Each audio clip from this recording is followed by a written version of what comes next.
It's another edition of Time About the Movies, and today we're taking a look at the two new movies of June 1st, 2007. We've got the latest film from Judd Apatow, the director, of course, of The 40-Year-Old Virgin, and Kevin Costner stars as a serial killer who has a guardian angel who tells him to kill him, played by William Hurt. And there's also Demi Moore and Dane Cook, and it's a very interesting movie. We'll get to that one eventually, but before we do that, though, let's go ahead and get to the first movie that we have here, and that is Seth Rogen and Katherine Heigl starring in Judd Apatow's Knocked Up.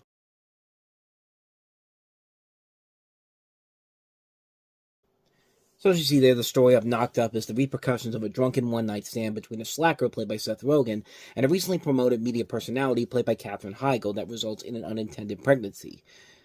And this was kind of the movie that turned everybody around to who, Judd Apatow was as a director. He had hits behind him with mostly mainstream slapstick comedies, but this is a film that borders more on a little more comedic, but there's a little bit more of a dramatic side too, because you have the repercussions of what happens with this couple that eventually has to decide, what's the future for them. How do they go about this, and you see that these two do have a likable chemistry to one another, and you buy the relationship as a whole. I mean, I really like this movie a lot. I like the movie because Rogen and Heigl, I think, work off each other very well. I think there's an amazing supporting cast behind this movie. You see in the trailer there, you see Jay Baruchel, Leslie Mann, Paul Rudd, Jonah Hill, Jason Segel, Martin Starr, Harold Ramis has a little role in here, Joanna Kearns from Growing Pains. Who else is in here? I remember Kristen Wiig is in here too. There's a lot of talent in this film all across the board, and they're just everyone's role in here makes sense, and it's a very funny film. It's not afraid to take itself too seriously either. Like, it's not afraid to be serious enough, but never to the point where it's too overdramatic at times. And it really isn't. It really does feel very realistic. Feels very genuine overall. It's a really good movie. It's one that I really like a lot. I like going back to it a lot of times.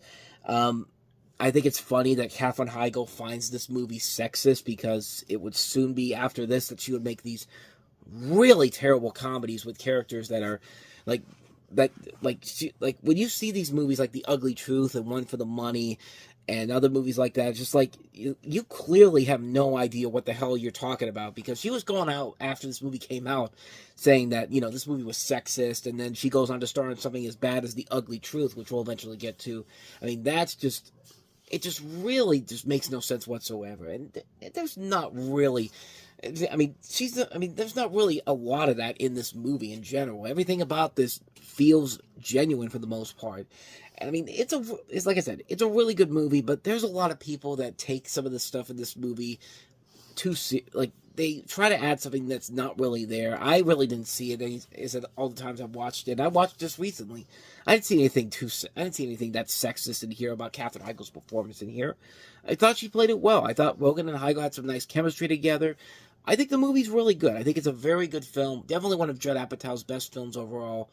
It just shows what he is, how good of a director he really is, because he doesn't usually make a ton of bad movies, at least not until his latter movies. But this is really good. I really like this one a lot. It's definitely one I recommend, and I think most of you have seen it out there already. But if you haven't, definitely give it a watch. Knocked Up.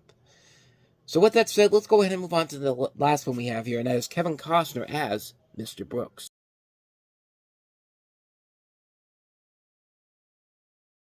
Yeah, this is one of those movies I remember seeing back in the day, and I had no idea how to take it, because it had one of those bizarre twist endings that I'll get to in just a little bit here. But in the film, you follow the title character, a celebrated Portland businessman and serial killer played by Costner, who is forced to take on a protege played by Dane Cook after being blackmailed and has to contend with his bloodthirsty alter ego. I kept calling him a guardian angel. I mean, to him, he kind of sees himself as a guardian angel, played by the late William Hurt, who convinces him to indulge his habit. His life grows even more complicated when a German police officer, played by Demi Moore, reopens the investigation into his murders. And throughout the course of the movie, you're kind of intrigued of where it's going to go. I think everybody plays their parts in this role very well. I think Kevin Costner does a great job of playing this dual role in here. Him and William Hurt. I think William Hurt plays the alter ego very well here, channeling his evil side a lot. It's interesting to see Dane Cook taking on a more dramatic role here, and I think he works very well here. It's a very rare turn from his more mainstream comedies in general, and it shows that he does have potential as an actor as a whole if you give him a more serious role here. And I thought he did pretty well on here. I thought he actually was one of the stronger things about the movie. Demi Moore has a good little supporting role here. You also have Mark Helgenberger and Daniel Panabaker playing his daughter, playing Brooks' daughter. But the movie really, it's baffling to me. Like, it doesn't really have a sincere ebb and flow of where exactly it wants to go. And I think the twist ending, I think, perfectly sums that up. If you haven't seen the movie and you want to know what it is, you can kind of turn away. But the movie makes it seem like at the end that his daughter's going to turn into be like him and turn him into a serial killer, and like he has a nightmare about that, and then he wakes up and then he's reciting this prayer. And I think they're setting it up for a potential sequel, maybe, but at the same time, though, it just nothing about what happens beforehand really amounts to that moment in particular. It feels like a moment that is being thrown in there so they can set up a potential sequel that never is happening, because I don't think anybody really wanted to see a sequel to this. The film didn't really make that much money in general to really cement the sequel in general, but it still did decent enough business. But again, it's not enough there to really set the tone up for potentially another film in the series. I just felt like they kind of did that to just sequel bait and for something that's never going to happen, and it just feels kind of pointless in the long run. I don't know if there's like an alternate ending that happens here or something like that. I thought the DVD had one, but I never watched this after I watched it on DVD. After I watched it on the big screen. I just never really had that much of an interest in rewatching the film again per se. I mean, I guess the film as a whole isn't terrible, but it's definitely a film that I think really isn't as good as I think I remember. And I remember coming out of it going like, that wasn't bad, but I've never really had any true intentions of watching it ever again. And honestly, I honestly don't know if it's held up over nearly 20 years later. I mean, maybe it has. I'm not too sure, but anyway, that's my thoughts on Mr. Brooks. Overall mixed review, but I don't know. I thought it was okay back then.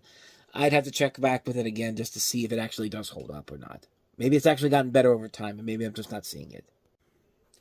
And so with that said, we wrap up another edition of Time About the Movies. Now, the next time we meet, we'll take a look at the weekend of June 8th, which this day is important in my history because that was the day I graduated high school. So what came out on the day I graduated high school? We have the third installment of the Oceans series, Oceans 13. Can they rebound after Oceans 12? We have Sony's second animated feature, Surf's Up, with Shia LaBeouf as a surfboarding penguin. Eli Roth releases the sequel to Hostel Part 2. And La Vie en Rose with Marion Cotillard in an Oscar-winning role. So we'll take a look at those 4 movies. That'll be coming up on tomorrow's show. But until then, thank you so much for watching, and if you want to see more videos like this, please hit the plays on the next page, check out the previous episode.